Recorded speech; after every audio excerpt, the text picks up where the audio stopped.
everybody. Hi guys. Welcome to Maple's World. Thank you so much for tuning in. I really appreciate every single one of you. If you're a returning subscriber, what's up? Thank you for tuning back in. And if you are new and it's your first time looking at me, please do best and click on the red rectangular thing that says sorry, my mom just said something that says subscribe and just click on it. So yeah guys, let's get into it. So you guys already know what the video is going to be about. A long time coming for those who know me personally, long time coming for me to let you in and just let you know. So I just thought Kinyakoyani lockdown, and why not. I'm gonna just break it down the way it happened to me, because experience is the best teacher, right? So I'm gonna take this journey of me becoming an attorney from when I was in high school. Yeah, and we'll take it from there. And yeah, I'll just explain a little bit more at the end about all of this, okay? So with that said, okay, like I said, I'm gonna start all the way from high school, okay? Because high school does matter, obviously, because it's also gonna determine which institute or that you get into institution of higher learning. So when I was in grade 9, when you were in grade 8 and grade 9, you literally do all the subjects, and then when you get to grade 10, you choose the stream that is more aligned to what you would excel in. So I hated numbers. I don't want to lie, with a huge ass passion. I hated numbers. Okay, so then I decided that I was going to take the science stream. So I did that. I took the science stream. We didn't have history or geography, as if I can recall, in my high school, because there's a lot of misconception behind I think this was an old thing, but I think people like still have that thing. If you do history, you'll do very good in law. I don't know why, because law just needs someone to understand concepts and study. So I don't know where that comes from, but I think, when we get to modules in first year, I'll explain maybe history could help there, but not necessarily. So fine, did my grade 10, and then when I got to grade 11, I applied to university. I think that's what you have to do. I applied to university with my grade 11 marks, just so that I could get what we call a provisional acceptance letter. It makes it a little bit easier for you to apply with an acceptance letter. You don't have to stand in the long queues. You just get there and say, I got my papers, when you're done with your grade 12 exams. So I got my provisional acceptance letter and I went to grade 12 and I passed. So in order for you to do a bachelor's degree, you need, or any degree, I think it's a bachelor's degree, you need to have passed with, I wrote everything down here, guys, just so that you need to have passed with at least 30 APS points. So adding all your points on your matric certificate need to add up to a minimum of 30 points. All right, so you got your 30 points, you got your 30 points, you're done. Then you go to university with your 30 points or above. Then you get to the LLB section. LLB is what I did. I really can't say the word it stands for, but it is a Latin term, but it just means what I'm about to write here. So you get there and you're like, no, I want to do my LLB degree with you guys. I did my LLB degree with the University of Limpopo. So I checked recently that the minimum is 38 to 40, 38 and upwards, basically.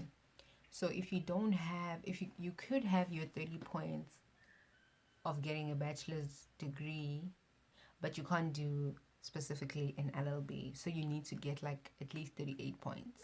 I hope it makes sense. So what I realized and noticed is that they really look at your maths and at your English.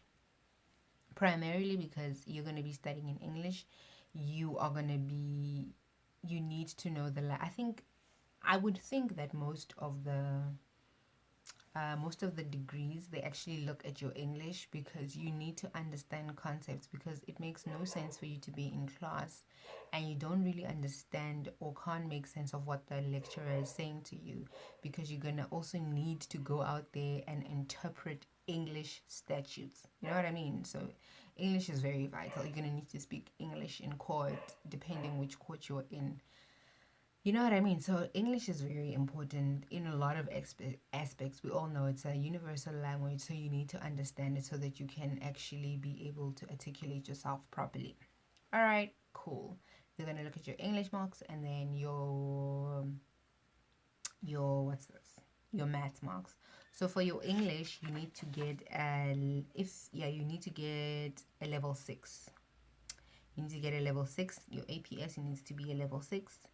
And your maths, if you did mathematics, you need to have a level 5.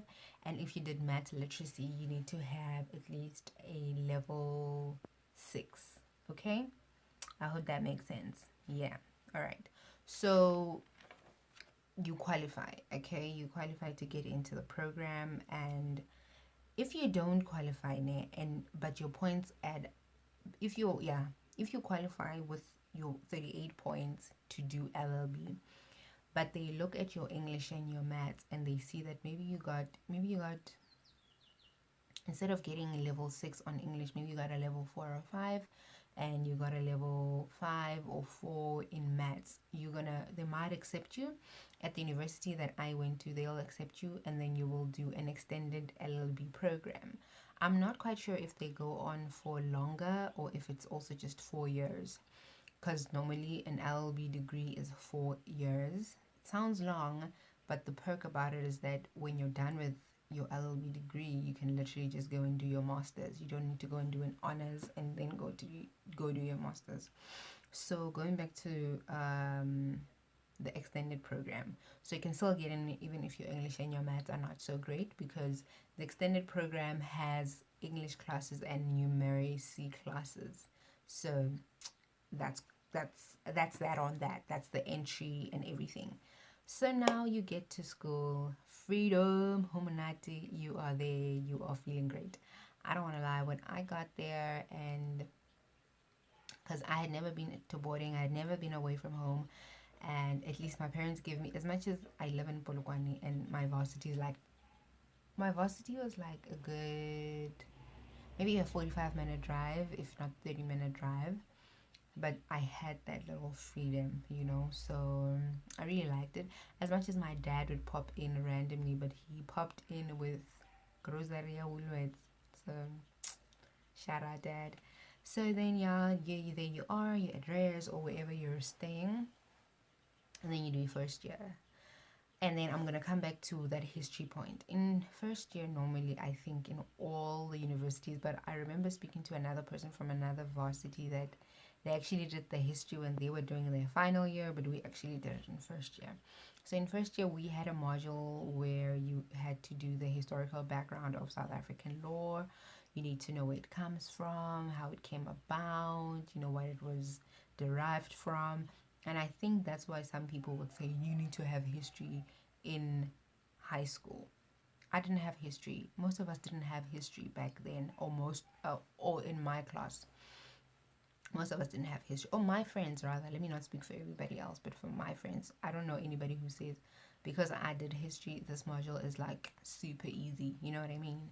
So we did history, and I remember there was a course, a module called the legal communication, which was helping in us interpreting what we read, how to think critically, how to analyze information, how to also point out important information in a scenario. It's like, I'm going to give an example practically. Like when somebody comes to you for a consultation, for an example, let's say you're an attorney, a person comes to you for a consultation and they tell you that my baby mama doesn't want me to see my daughter. She does this and this. Yesterday she called me and she says I don't buy food, but yesterday I got KFC for them. Like, you need to understand that that information is not necessary in your legal opinion when you go back and do your legal opinion. So that legal communication helps you identify things that are important and have standing in a legal position. And we also did introduction to South African law. That was nice. The reason why I'm mentioning this subject, I'm not going to mention all the courses. That's impossible because I don't remember them, because they were about 38 to 40 for you to complete an LLB degree. Is it 35 to 40? This guy said to us that, so what happened is that in my first year in my varsity, we were so many. Guys, we were about, if not 600 students in the first year of the LLB class. So we attended at a block called the T block that had the most seatings in the whole university. So, and some people were not even sitting on, because I mean, I am from a disadvantaged university, so not everybody had a seat because we were so many. I think now that's why there's a limit on intake because of that. So the lecturer said, so we're at the T block, and then there were these other classes that were so tiny on the B block. And I remember him saying that, you see guys how many you are, some of you are sitting on the floor. By the time you guys get to final year, you guys are going to be attending classes in the B classes. Oh, like, B block, never. Can you guys see how many we are? And he was right. So we moved on to second year. Second year was okay. What I did in second year, or let me just go back to first year. In first year, normally you will get people who are doing their final year and third year recruiting people to join associations, little like extramural activities, not necessarily sports, but academic extramural activities. So I personally would suggest that if you are recruited, dig up about them, see if they stand for what you stand, go to their meetings, go hear what they are about and join one. I personally joined one, Black Lawyers Association. Whoa, it was great. I met most of my friends there, so that was great.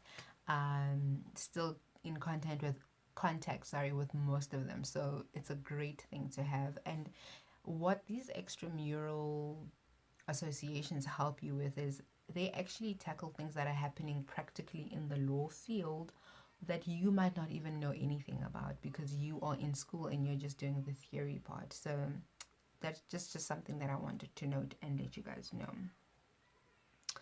And another thing that I would say is that you must maintain a good record. Like after first year, just add everything and divide. If you had, normally I think you have 10 modules in first year, you add your 10 marks and then you divide it by 10 and then make sure that it's 60 at least. So maintain that 60 so that when you want to go and further your studies and do a master's, you can get accepted.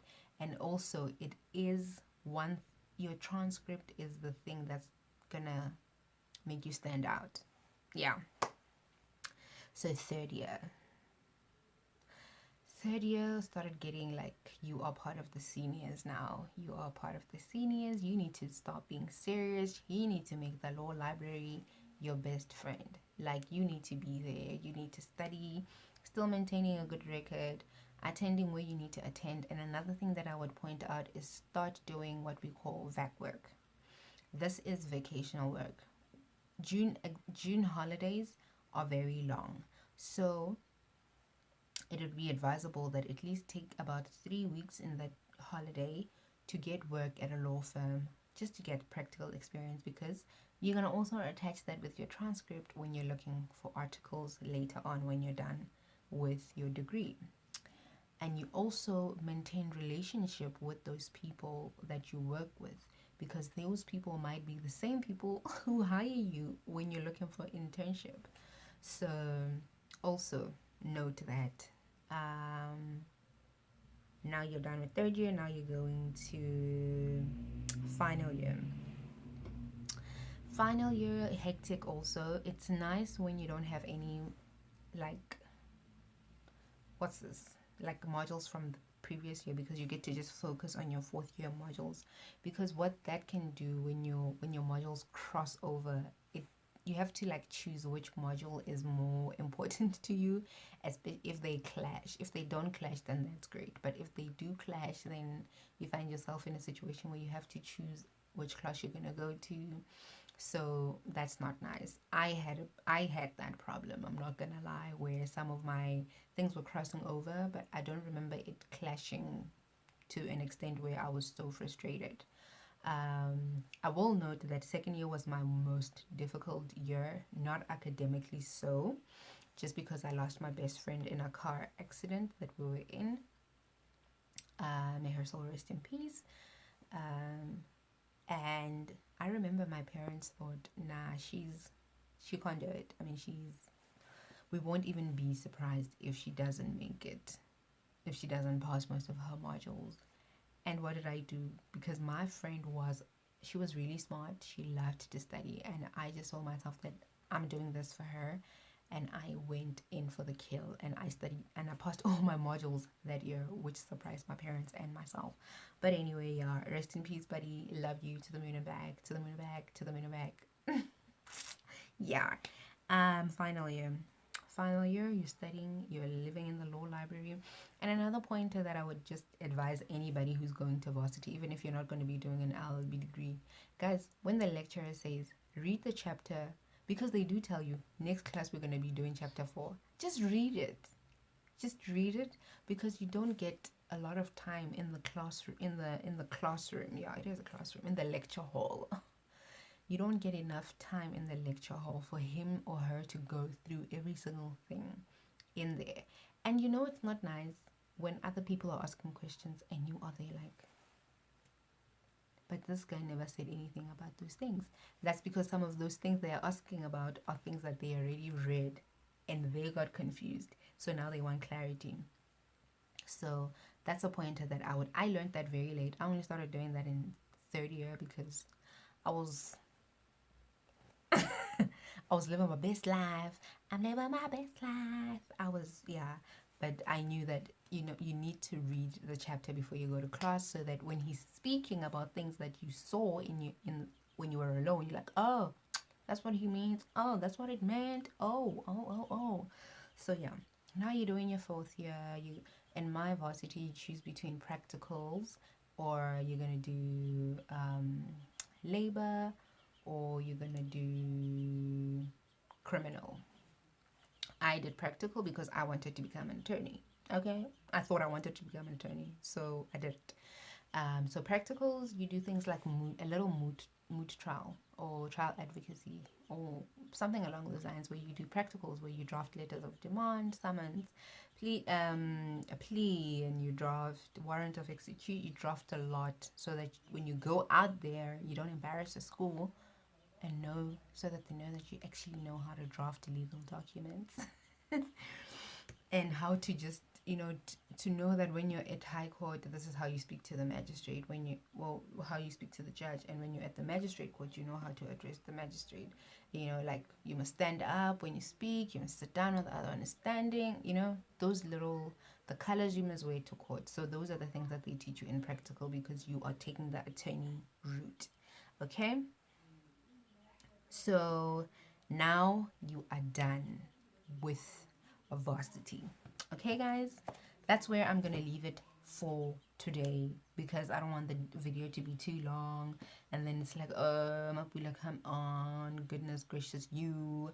But yeah, so now you've graduated.